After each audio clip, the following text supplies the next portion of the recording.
Track Announcer's Notebook. Pat Gonzalez along with Stuart Nodell. Great to have everyone with us again here on this Monday evening.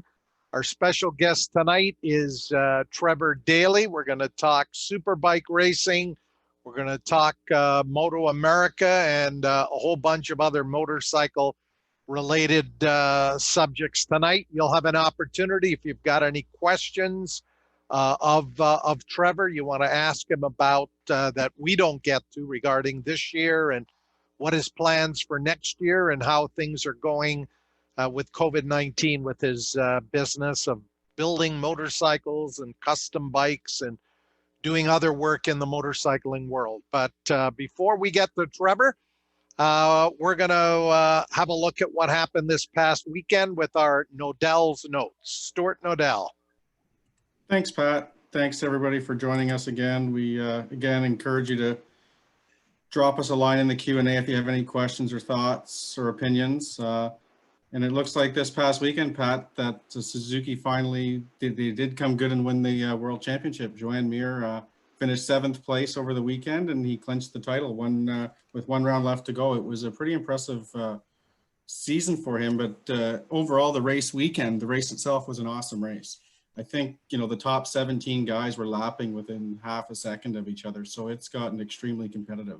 Well, there goes my prediction that MotoGP would go down to the final round at Portugal, Mir wrapping up the championship. But what will happen at Portugal this coming Sunday, Stuart, is some other very close battles for final rankings for 2nd, 3rd, 4th, 5th, depending on what happens at Portimao, Portugal. Things could get shuffled around a bit, but it's fitting, I guess, as Suzuki celebrates its 100th anniversary that the MotoGP champion was on a Suzuki.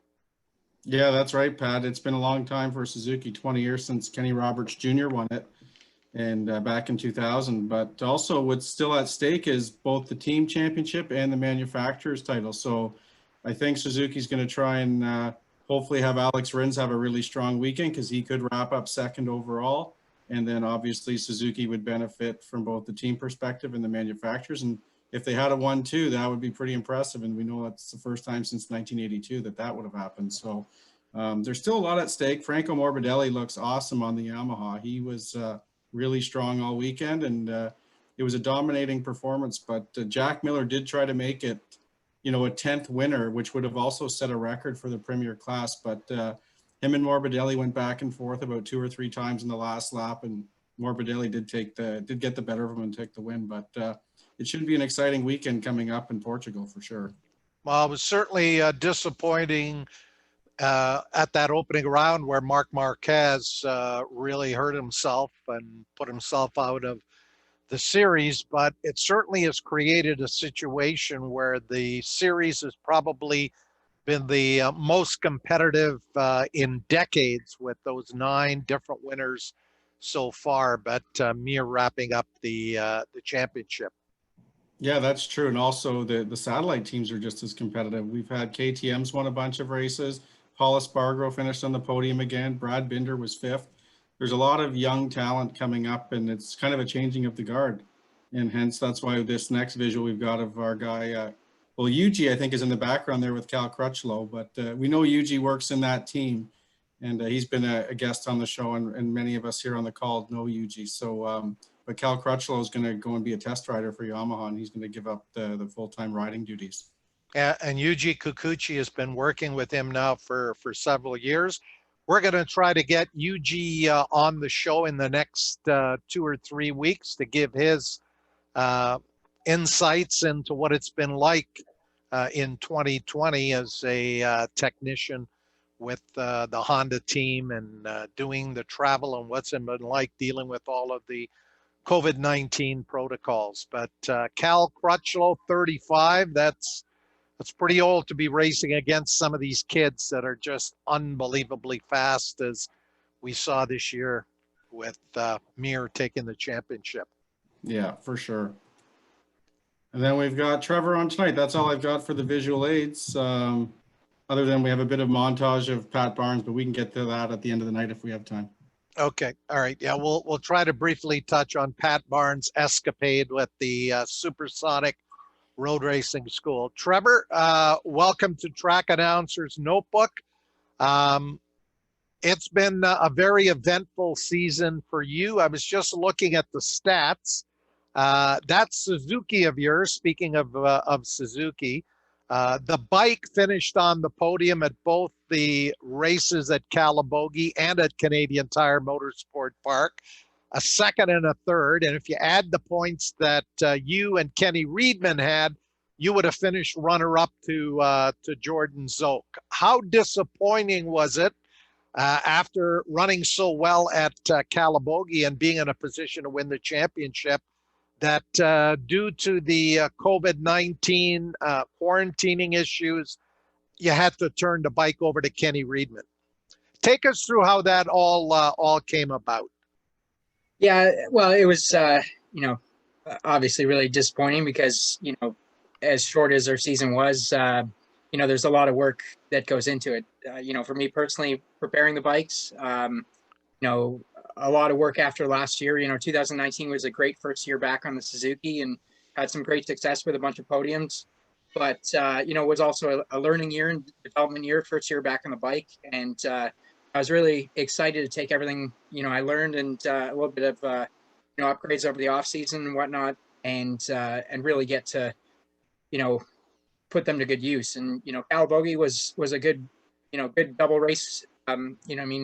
You always think, okay, it was a we did two races, or I did two races, but really it was one day, right? So, we rolled out, we're on track and we're quick right off the bat. And, even that was a bit of a learning weekend too, because, looking back, CSBK was great this year. That the coverage they had, I think, was, watching it personally as a rider, you know what I mean? You're maybe a little bit more judgmental than the public would be, but I really thought it was some of the best coverage and best footage that they've had in years, or ever since I've been into it. And, looking back at that weekend, literally I was sitting in the airport coming, I believe, back from Pittsburgh from one of the Moto America races when it came out. And, man, I'm excited because there's things I see that, I can improve upon, and some improvements that we had already made to the bike that I was really looking forward to, putting to use at Mosport, Canadian Tire Motorsports Park. And that's a place I've always been really strong. So definitely excited to go into there sitting, second place behind Jordan, and knowing that could make a good race of it. It's always great racing there. Last bunch of years, I've had a huge crowd up at the front. But it was unfortunate to get an email and the news the week of the race that there was a decision made due to obviously me not being able to meet the government quarantine time, which was unfortunate because it wasn't that is not a my personal outlook on it is it's got nothing to do with racing, and that's a personal thing that didn't have anything to do with anyone else. But I think it's probably best we don't get into that conversation, the specifics of how that came about. But in the end, one of my biggest concerns at that point wasn't so much my season or whatnot. It was everyone else who's kind of makes things possible for me. Suzuki Canada, kind of being one of my biggest partners in my race program. That was one of my first concerns. And realizing there was nothing I could do that was going to make me eligible to be there, and how can I have everyone else involved in my race program, represented, and put some thought into it. And there's not too many guys who are capable of getting on a superbike and going quick who aren't already on one. You know what I mean? And Kenny was Kenny's someone who's obviously always been really quick at Mosport the last bunch of years that he's kind of just showed up, done the opening round at Chandlerville, maybe the closing round, and is obviously a good friend too. And I was really happy that things were able to come together, and he was able to ride the bike, and like I said, show up and represent it how the bike deserved to be represented, and all my sponsors and race program partners and be at the front. And watching some of the CSBK footage that's been on TSN recently from the CTMP round, he definitely did it justice. And, as much as I would have loved to be on there and been on the podium and, given Jordan a run for his money, and the other guys as well, can't forget them. But, I'm really happy that, we were able to make the best of it. And, hats off to Kenny and his father Roland too, for, that was obviously a couple day before the race decision. And again, it worked out for most people. It would have been great to have, like I said, been able to put all that hard work and whatnot and being able to experience it myself. But that's the way it goes sometimes, right? So you got to roll with the punches. Trevor, were there any other top riders that you considered just in case Kenny couldn't ride the bike? Well, there's obviously our last year's champion, Ben, but, just based off of obligations or commitments to, his sponsors, that obviously kind of rules that out or thought out of it. There'd be kind of one other rider, but logistically it wasn't really a possibility. And even with that, again, it's, I can't really thank Kenny enough. I believe it was the Friday of the race weekend, he was writing his exam for firefighting. So, he had a lot of other stuff, on his plate, and the fact that he was able to, or the fact that, he was gracious enough to ride the bike. And like I said, in the end, do really well on it.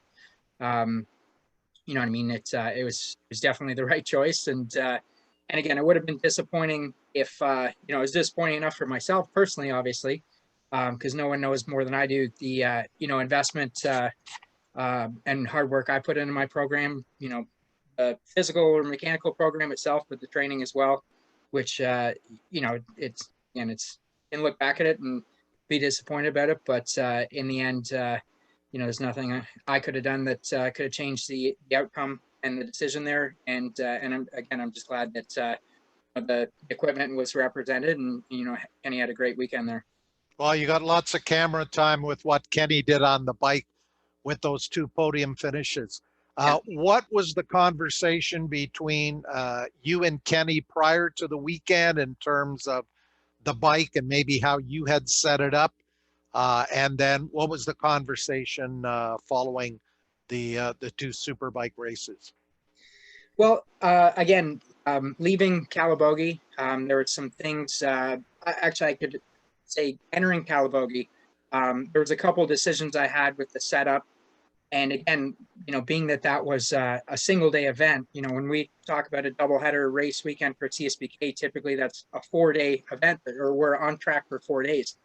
Where, this year being such unique circumstances, and, everyone at CSBK and Pro 6 as well, working together to get us on track and get us racing. What, again, is typically a weekend of track time that you're able to make changes and move forward. We literally had the 1 15-minute practice session and 1 15-minute qualifying session, and then you race. So leading into the Calabogie race weekend, all in all, I actually went a more conservative route, had some options through some conversations I'd had with my connections at the Team Hammer down south and their engineering staff, I guess you could say, with my bike setup specifically. And yeah, like I said, I kind of went the more conservative route, and then based off the fact that the changes that had I gone in one way and they not worked, to do them in an hour between sessions, or what it might have been, just would have made it a bit of a stressful day that didn't need to be that way. So went the more conservative route, but definitely leaving Calabogie after that weekend or after that day, I definitely knew the direction was to go the next step, the other option I had in terms of setup. And that was something that was a baseline setup, on the bike going to Mossport for Kenny to ride. And this discussion that we had that, the bike was definitely in the window and was close. From 2019 to this year, 2020, there's an update with Suzuki electronics package, CU specifically, which changed the bike a lot for me from year to year riding. Had to change my riding style a little bit. And actually, in terms of, Kenny, probably a lot similar to some of the things you're able to change as, he would have had options with the Kawasaki in previous years that he rode. So again, it was a big step forward with the, some of the electronic changes for the Suzuki. And again, I just knew that, Kenny was going to be able to get on it and, have fun, which is what leads to the best lap times, as oddly as it is, more than setup stuff, but knew that he wouldn't have much to worry about. Just turn laps and have fun, and the bike would have been pretty much in the window and pretty quick. So, even during the weekend, there was a couple specific things in terms of, buttons and stuff to change. Obviously I wasn't there, but the weather conditions were a little bit up and down and challenging at CTMP, especially on the Sunday there. And, so more of the conversation was just, some specific logistics of stuff on the bike and whatnot, more than anything else setup wise. And at the end of the weekend, what was the debrief like in terms of things Kenny liked about the bike and any comparisons to the Kawasaki that he had raced the previous August? Well, pretty much he said the bike was really comfortable, and that definitely showed that he was able to go on and get on the thing. And I think the Saturday qualifying session, he was one of the only people who didn't put a tire on late, and I know that he was running laps to get a feel for race distance himself, but also how the bike would feel over race distance with the fuel and the tires going. So it was one of those things after the Saturday, after the qualifying, he was really confident he could go quicker if he needed to, kind of thing, if he had put the tire like some other guys did later in the session. And again, obviously there's some challenges with the weather changing on the Sunday, and with the I believe the race was stopped. The second race was stopped prior to full race distance with a crash and whatnot. And that was even a discussion that he had made a pass on Jordan. Mossport, you're always kind of setting up the last couple laps with the draft and up the back straight and entering into 8 and 9, and knew where he was stronger and was essentially just going to sit back and wait for those last couple laps and make a race of it. And unfortunately, they didn't. It didn't happen due to that accident, or due to the red flag. But again, that's the way it goes. But yeah, it just kind of instilled my feelings that I knew the bike was really quick. I knew it was in the window, and it's again, I can look back at it as a disappointing thing that had we had more races, had I been able to race it, it would have been me enjoying the podiums. But I'm just glad that, like I said, Kenny was up there, and it, there's a lot of manufacturers, or here in Canada, there's a guy who's really quick on one bike, one guy who's really quick on another bike, and it's always a bit of a question mark. Well, can someone else go quick on it? Is it going to suit another rider's riding style, whatever it is? And again, looking at the bright side of things, that's something that's never really happened, that a specific rider has rode one manufacturer for so much of his career, or recently, or Kenny, for example, only riding the Kawasaki pretty much for his superbike career, and to be able to get on Suzuki that he had never ridden, that the setup I was sending it with was pretty educated, yes, but had not turned laps at CTMP before. And for him to get on the Suzuki Canada bike and go as quick as he did, and feel as confident as he did right off the bat, I think it kind of speaks volumes for that, in terms of the bike and the new GSXR. So like I said, there's definitely some good feedback, and that's always positive to hear, again, from the manufacturer standpoint, but also like for me, because I'm so invested in my program, that I do so much of the setup, so much of the fabrication and prep work myself, that it's to have someone else go and be able to kind of have the same positive experiences that you're having is a rewarding thing as well. We're going to go to Stuart and Odell. Stuart, I think we've got a couple of questions or comments already for Trevor. Yeah, we do, Pat. Pete and Carol actually are with us on the call tonight, and of course, most people know them. They come to many of the Canadian rounds, and they were just saying how nice it was to see Trevor at Road America this year, and they'd like him to share some of his experiences that he had in the U.S. During the Moto America season that he participated at this year. And then the last part of it was it looks like there might be one more conflict in the scheduling at Road America next year, conflicts with the CSBK round. So they're not happy about that. So we may have to talk to Colin, whoever is organizing that, to sort out the schedule so Pete and Carol can be at both CSBK and Road America, hopefully if the borders are open. So Trevor, what about Road America and some of the other Moto America events that that you went to? And if I could add on to Pete and Carol's question, how did the association with Team Hammer and Keith Perry and I think Tony Elias, how did that all come about, and how much did that help in what you were doing with the Suzuki this year here in Canada? Yeah, well, as much as we didn't do too much racing with CSBK this year, I was really fortunate to have the opportunity to go down and be at the majority of the Motor America races. Again, like you mentioned, with Team Hammer, who's kind of the U.S. Suzuki factory team, and then being able to kind of work with, or more, I should say, be mentored under a rider, be around a rider with Tony's experience and his speed on any given race weekend was, an amazing opportunity. I was truly kind of privileged to be asked to come down and have that opportunity to experience that.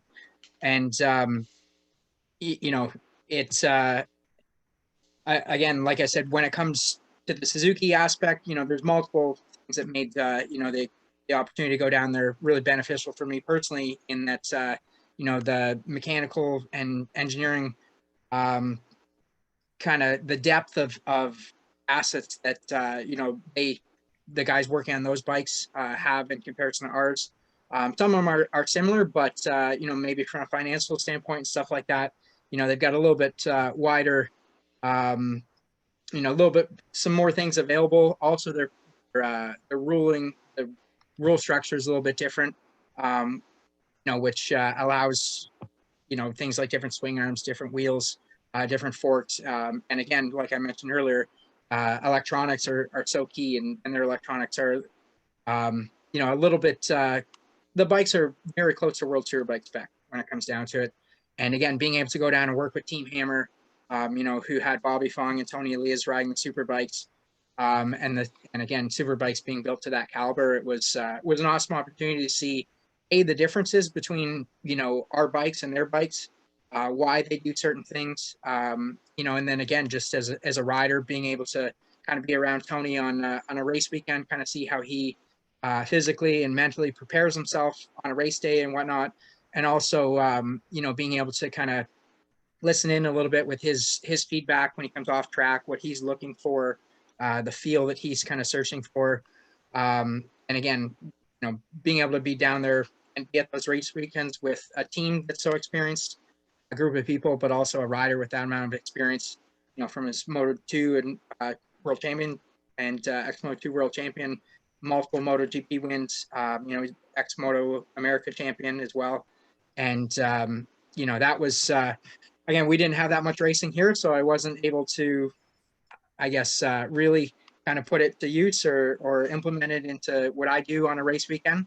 But definitely, again, an amazing, opportunity, and something I'll remember all my life. And hopefully come next year, come 2021, and CSBK is, something I'll be able to implement into what I do. And then, yeah, in terms of scheduling and stuff, we're still pretty far out. Things may change on either end of things, hopefully for the better, obviously, for both series and whatnot. But, some weekends, Road America, I wasn't actually at the first one, but the second round, which was a replacement round for what was supposed to be at VIR. It was, even with everything going on, even with kind of somewhat how remote that particular track is, it was incredible to see the turnout, the excitement from people, and again, the interaction. And that's something like, it's, obviously the population in Canada versus in the US is a huge difference. And, people are passionate, the passion's the same, whether it's here or there. It's just a little bit different scale, rather than, you know what I mean, when you've got that much larger of a population to draw from. the crowds tend to be bigger. But from race to race, that was a little bit different. Some races, Indianapolis, for example, there was they were allowed to have fans, but not actually in the closed paddock or pit area. Road America, for example, was a little bit open. What a typical CSBK event was, that your weekend pass gets you anywhere in the track, but it also gets you into the pits and to interact. And then kind of the far extreme would have been the last round at Laguna Seca, where there was pretty much no spectators at all allowed on the premises. And each one, obviously there in the circumstance I was kind of being able to follow the team around and kind of learn was one thing, but as a rider, it's one of the things that is always it's always exciting to go ride your bike. But it's one of those things where CTMP has always got a bit of a different vibe, a bit of a different aura, just because you've got so many people there cheering you on, cheering other guys on. It just makes it a little bit more, every race is special, but those ones seem to hold a little bit more for us when you're able to go do what you love in front of a ton of people, right? So Trevor, tell us a little bit about the atmosphere and the vibe there at Laguna Seca. I know you were there. Tony Elias certainly went out on a high note. I think he podiumed in all three of the races there, and Suzuki had those wins with Bobby Fong earlier in the year.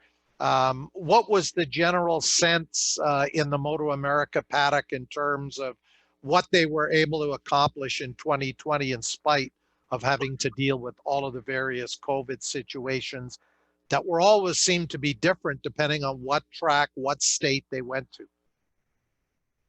Yeah, well, there are definitely challenges, from track to track.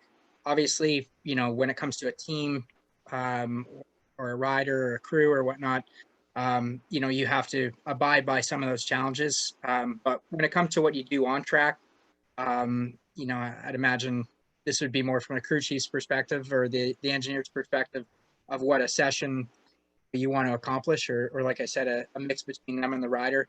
What you want to accomplish per session, that obviously isn't something that's affected. The on-track schedules and stuff, for the most part, weren't affected.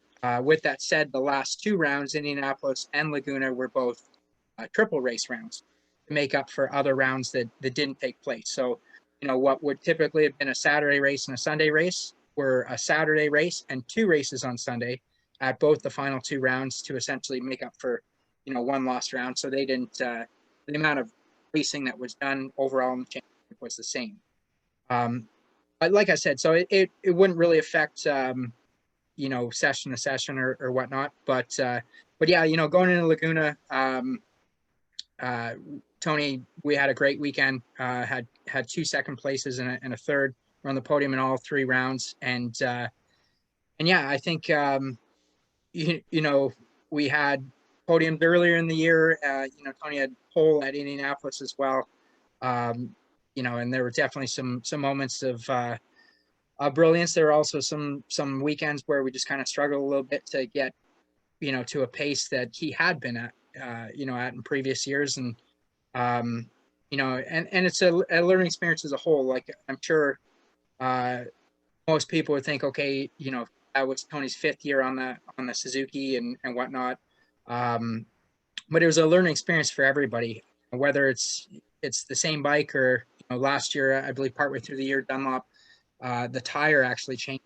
And, every track, there's different compounds available depending on the track surface. And, Dunlop engineers bring what they feel is best. But, from one weekend to the next, you might not actually be using the same compound of tires. And that's, that's something that some teams, some riders might adjust to or be less affected with, and some that, some may be more affected with, right? But, but even, like I mentioned, Tony being in his fifth year on the Suzuki, when you've got a whole new crew of guys, new engineer, new data guide, new challenges, right? It's, you can't necessarily show up to a place you won the previous year and run the exact same setup and have the same result, right? So, and then also it's not really my place to, fully say because I don't know the ins and outs of it, but I think in comparison to say the Yamaha team, like that was some of that stuff came together a little bit earlier in the year. So I know that our testing in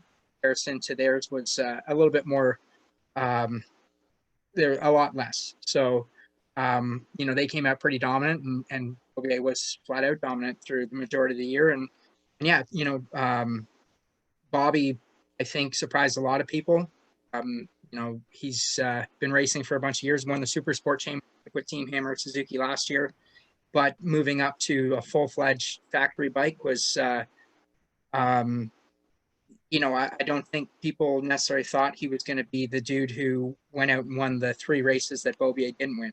And, by no means, I'm not sure how it looked on TV or how it looked from the outside, but all 3 of those races, he pushed really, really hard. And, the one at Road America where Bobier crashed and Bobby ended up winning it, it wasn't a scenario where Bobier was running away with it and had it easy, right? Bobby kept his head down and kept pressure going and deserved those wins. And, I think with Bobier moving on to Moto2 next year, it's kind of like you talked earlier about with MotoGP with Marquez being out. It's a bit of an opportunity to spice things up, where this year, there's been 9 different winners, I believe it was mentioned.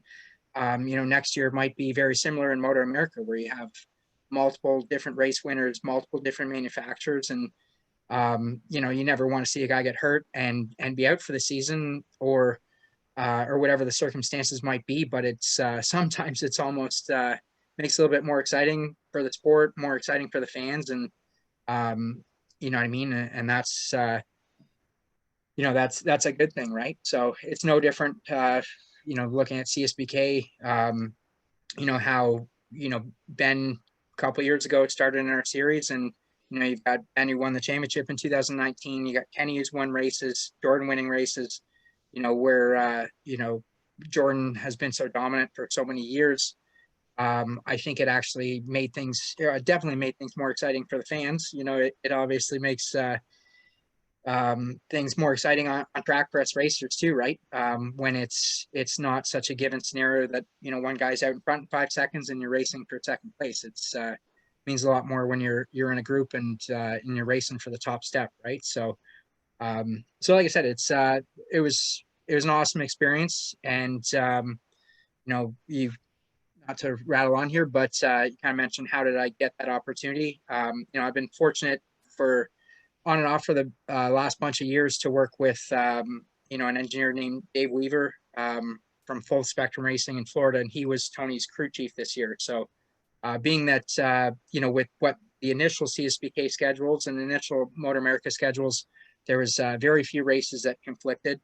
That opportunity came up kind of pre-COVID. I was in March. I went down to Barber and did a test with the team, and it really wasn't going to affect on either side of things, because the races that did conflict, I would have made a choice at that point where I sat in the championship or vice versa. How that was going to plan out, and that might be the same for this coming year. But I'm excited for my program for 2021, continuing with Suzuki Canada. So. Before we talk a little bit about 2021, Trevor, do you know at this point what Tony Elias is going to be doing, where he's going to be racing next year? There may have been an announcement, but I haven't seen anything as yet. No, I don't. Tony is definitely and had an accomplished career. I don't think anyone can dispute that, right? He's not that much older than I am. He's a heck of a lot younger than Jordan is, and a lot of other guys. You mentioned Cal Crutchlow being 25, being an older guy in it, right? Tony's got a lot of fight left in him. This was a challenging year. I think people maybe had different expectations, but I think it went to show. He didn't give up. He rode some of his hardest races in the last bunch of the season, and I don't. He'll be on the grid next year. I'm pretty confident of it. Where and what bike he'll be on, that's not something I necessarily know, and he might not even know at this point. But I know that there's potential of again, when you're a rider of that caliber with that experience and those results, the opportunities are there, right? So I'm sure he'll be back in the Motor America grid next year. Most likely for a full season as well. So, and I hope he is, because like I said, he's was an amazing guy to be around. A lot of fun, and again, just an incredible competitor, and for sure. With that spot open on Suzuki, what is your best guess as who's going to fill that ride? Is it Sean, Dylan, Kelly? I haven't seen anything official there as yet.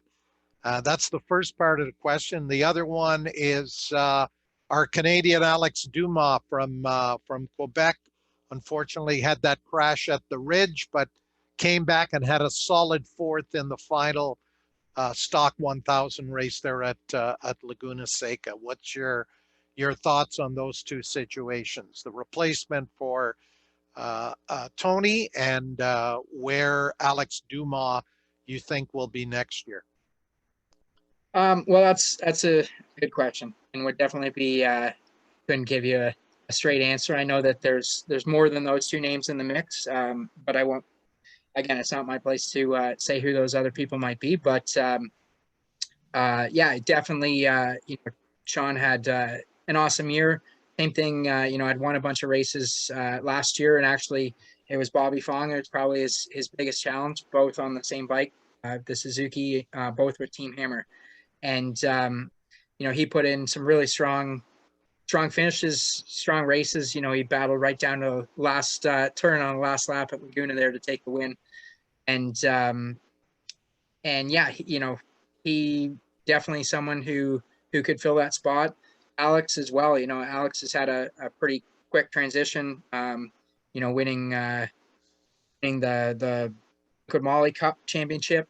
And then going to the Twins class, winning that championship, and then kind of leapfrogging the 600 class and going right to Super Stock. He battled. He was up front pretty early on in the season. On the podium, and showed that he had speed. And yeah, it was unfortunate to get involved in that crash and have to have surgery on his elbow, I believe. After that, miss a couple rounds, because he definitely would have been battling for the championship, and I'm pretty confident he might have been battling and got his first win in his first year, which would have been incredible. Yeah, it'll be interesting to see. Again, there's always that potential. There's that opportunity that either one of those team riders might, move up a seat and get on the full factory ride. But even, Alex, for example, putting in another year in the Super Stock Championship. The way that the Motor America Series works is in the Super Stock races, they have their own race. But then the Super Stock riders, I believe, the top 5 or top 10 are allowed to then enter the Superbike race.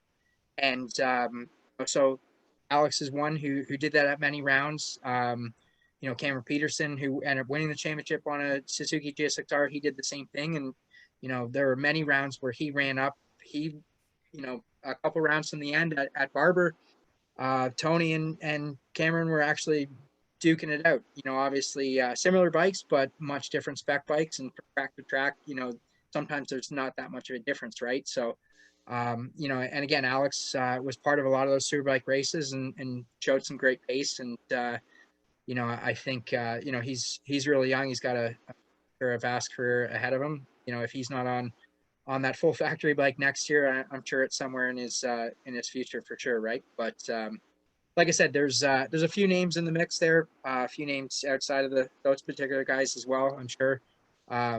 It's a coveted spot, right? The Suzuki's been so strong, and again, it was outside of Bobby being pretty dominant. Bobby on that bike was the only bike to win races this year, and the whole team was consistently at the front pretty much all season. So yeah, it'll be interesting to see for sure. Okay, well, I'm sure those announcements will be coming out in the weeks and months ahead. Let's go to Stuart, see if we've got any further questions for Trevor. Can't hear you, Stuart. You're on. I was just trying to switch over there. The Actually, we just had one other comment. You guys sort of touched on it, but the one person that wasn't put into the mix is they're asking if Trevor is going to have a shot at maybe a stock 1000 ride with the team to go alongside Alex Dumas. Well, that'll segue into talking about 2021. Trevor, first of all, where is the Suzuki 1000 that Kenny rode at Canadian Tire Motorsport Park? Will that be one of your bikes for next year? And if all goes well, are you looking at pretty much a full CSBK and Moto America series next year? You're going to be a busy guy. Well, I'll be busy no matter what, on track or off track. But yeah, my bike or the bike Kenny rode there, it's actually currently at Team Hammer down in Alabama. With our season being so short this year, I kind of opted to not go into the motor too much pre-season, but definitely after 2019 and the bit of track time I did get this year in the races, it's definitely in need of a bit of a refresh leading into 2021. And yeah, you mentioned Keith Berry, his experience as a motor builder, and he's in charge of all the stuff down there at Team Hammer. He's going to be looking after that in the next month or two. And and with that said, going 2 seasons on a full-fledged superbike, the things don't really get. We really don't take it easy on him out there, right? So, I can't help but mention, throwing a bit of a thanks to Scott Miller, who helped put that program together with Suzuki and that particular bike in 2019. It's, actually, prior to taking the motor out, we put it on the team. I know, and it really wasn't down anything from where it started. So, again, it was really strong. In terms of what I'm going to be doing, yeah, with the COVID stuff, it's a little bit tough to physically, go up to Suzuki Canada's headquarters and sit down and, interact with the people there. But we've definitely been talking, and, everything's looking really positive to continue for 2021. And, our season, I spoke with Colin Fraser a couple of weeks ago, and it looks like a lot of the stuff, a lot of the events are coming together. And I know that there's pretty much only, one more event that he's trying to button up a date and a location for. So that's really exciting because, last year, I think everything in terms of the schedule came out pretty early. In years past, it's been much later, pretty late into, the winter, say, of a race season. So with everything that's gone on, again, in talking with Colin, there's been a really positive, a lot of positive feedback with a lot of the coverage that has been on TSN. Again, it was, it was some great racing, and, there's a lot of excitement for more of that next year, right? So, I'm committed and excited to run another full 2021 schedule here at CSBK with Suzuki. And again, that's something in the near future that will be, 100%. In terms of what I do down south, I did, one thing we haven't touched on is I did do the Indianapolis triple header there, on my own Suzuki Canada bike, which is kind of why it's down south right now. And I did it kind of a little bit with Team Hammer, kind of off to the side, which definitely helped, being that I was down there by myself. So, again, kind of having, the wealth of knowledge and some of the guys there to give me a hand and just, give me some setup advice and stuff was definitely, helped made the weekend possible. It wasn't the most positive weekend in terms of results and whatnot, but, there's always those weekends, and if you can, sometimes it's the toughest weekends that you learn the most from, right? So, it's definitely difficult just right from the get-go logistically, obviously with the borders being closed, not being able to drive the equipment down and whatnot, made it challenging to literally build a crate and pack it up. And the, the way that, customs and shipping stuff like that, it's some of the normal channels that you would do it you're not able to go through the same ones, because they're not open right now or whatnot. So anyways, it was a bit of a challenge getting the bike down there. Was awesome that I was able to get the licensing and everything to be, able to do around it. And now again, our bikes are set up a little bit different, or our specs a little bit different. So, my thinking again was, oh, I've done 2 races this year. I haven't ridden in 3 months. You got a 45-minute practice session to open. I'll be able to figure the track out and get up to a comfortable pace. But that was a little bit optimistic per se. And it, again, when it comes to the race results, they weren't that great. But again, at the same time, it's you got to be able to take something positive from it. And again, it was as a whole at a track like that, to be out on track with that caliber of guys and kind of see, again, even see their different lines, and having that opportunity to go walk across the garage and talk to Bobby or talk to Tony and be like, hey, when you went around the outside of me in this turn, what gear are you in? Or doing this, you're doing that, being able to, even like I said, even though I was pretty disappointed with my results, experience itself and what I learned when I come back, next year for my CSBK program, it's all stuff that's what I do here. And then eventually, who knows, maybe there'll be another opportunity to go down and do a race or two, and you never know. Trevor, you talked about the different bikes.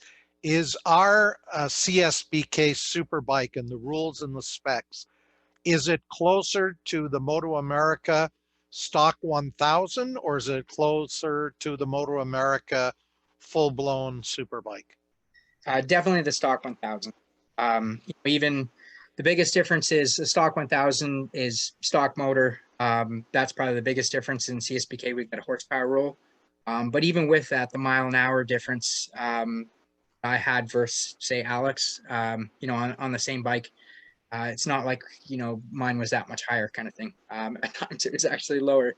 But yeah, in terms of the wheels, the suspension, the brakes, swing arms, and electronics, CSBK rules are very similar, if not completely similar to the super stock bike. So, again, the biggest difference is just that we've got a horsepower limit, so we're allowed to do a little bit of motor work. But again, then in comparison to the super bike, they're allowed to do a ton of motor work, but they have the electronics to kind of be able to deal with that and keep the tires under them and get the power down. So again, our CSBK rules are definitely closer to super stock, but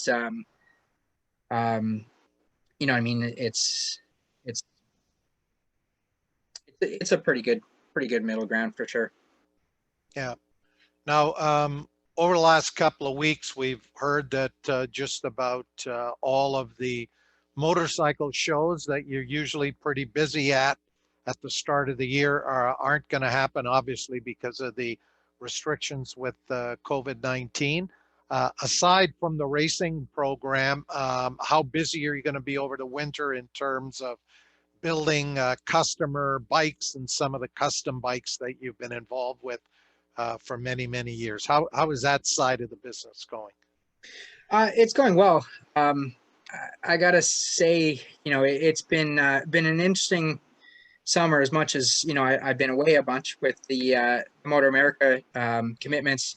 It is kind of interesting within the industry that I believe sales are up on units a lot, and from what I gather, again, interacting with riders and customers coming to my shop, it's almost, some people have taken this as an opportunity to try and, go do the things they want to do, enjoy life, as much as there's, restrictions and distance and face masks and stuff. There's no better way to distance yourself from someone than there is putting a helmet on and riding your bike, right? So I think it's, as much as it's an industry based off of, again, people love to ride a motorcycle, and up here in Canada, obviously with the seasons and whatnot, typically people don't have to have a motorcycle.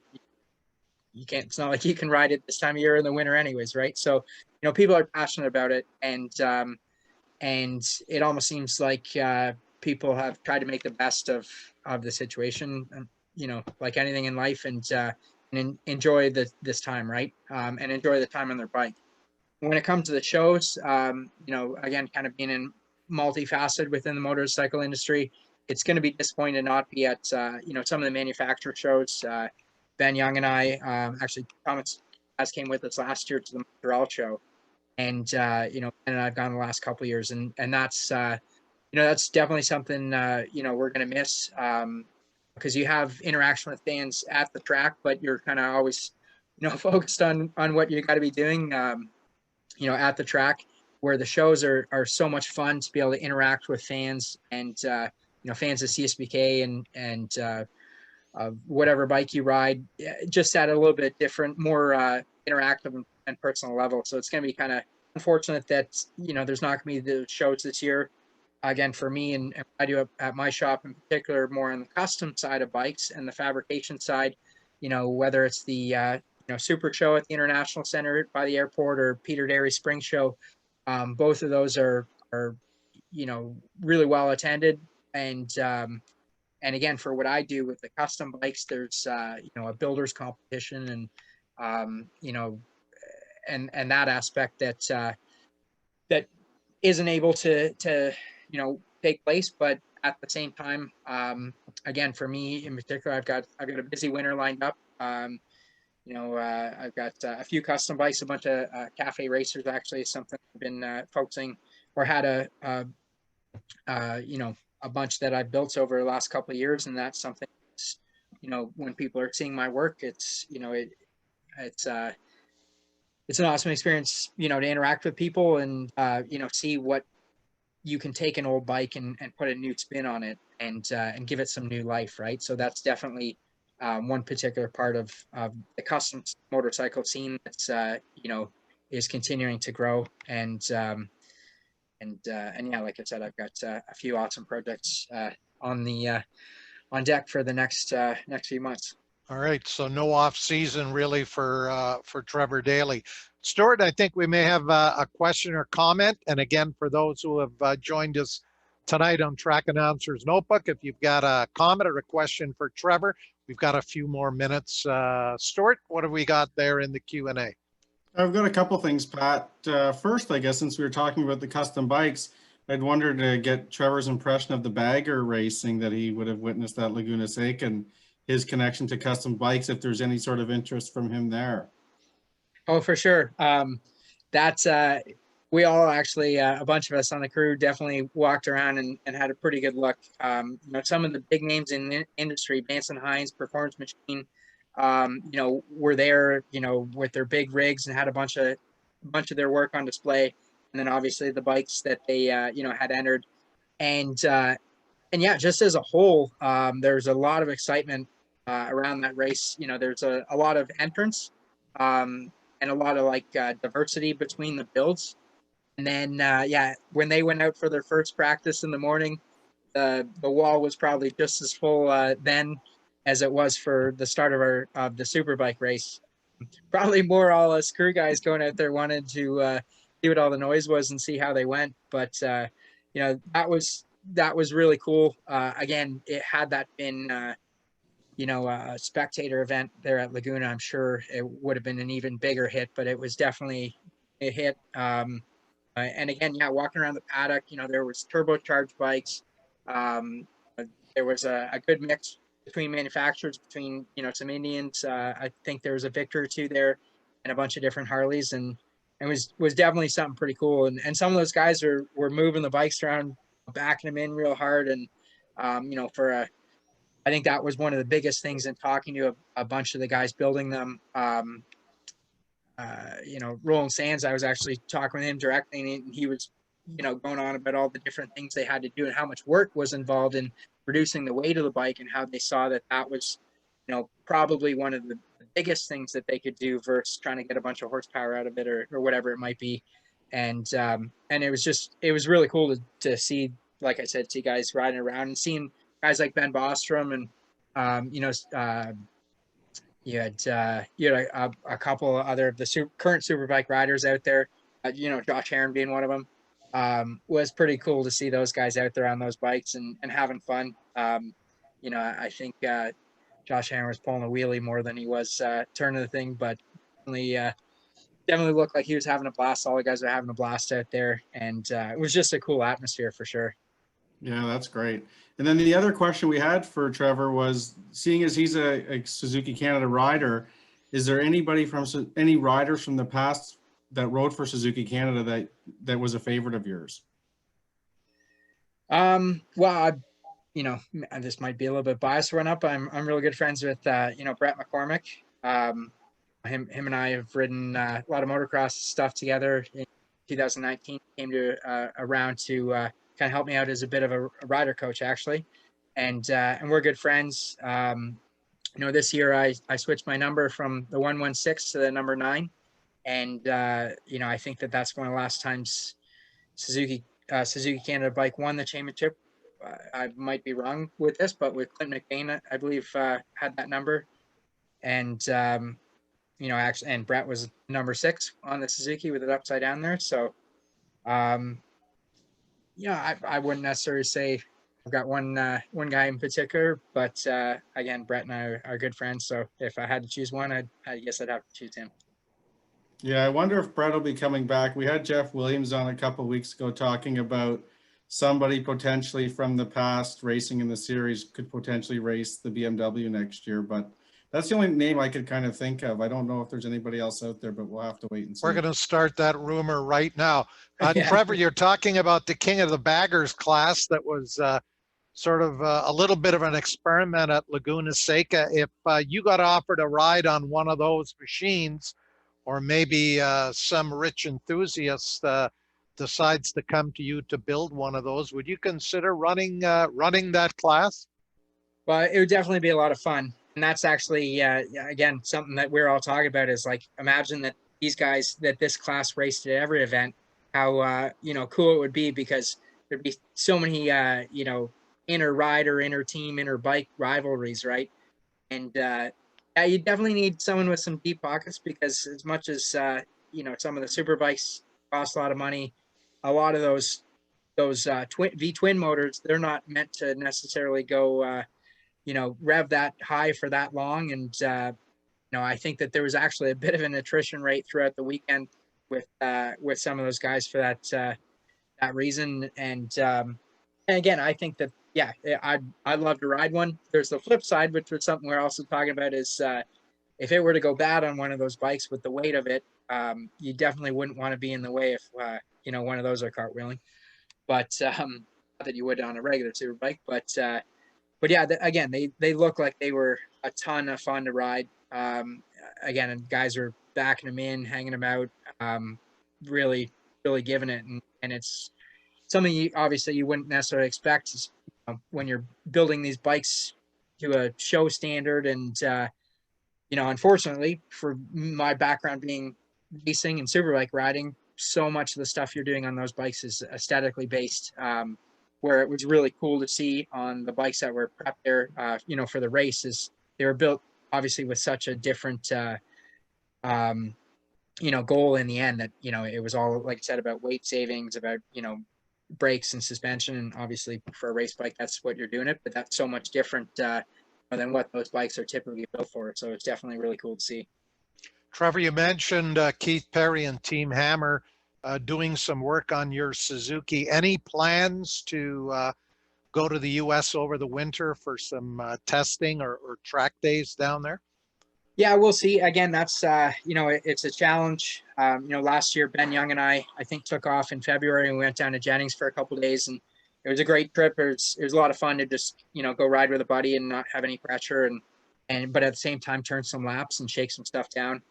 This year with the challenges of the COVID and the way the border is, it was pretty financially taxing shipping the stuff down there. And then you got to get it from wherever you shipped it to another place you're going to ship it, whether it's a track or whatnot. So again, the stuff's down there right now. And, Keith and some of the guys at the team are being really helpful in getting it up to, a higher spec than where it's been in the past for whenever I'm able to ship it back, or ideally drive it back for next season.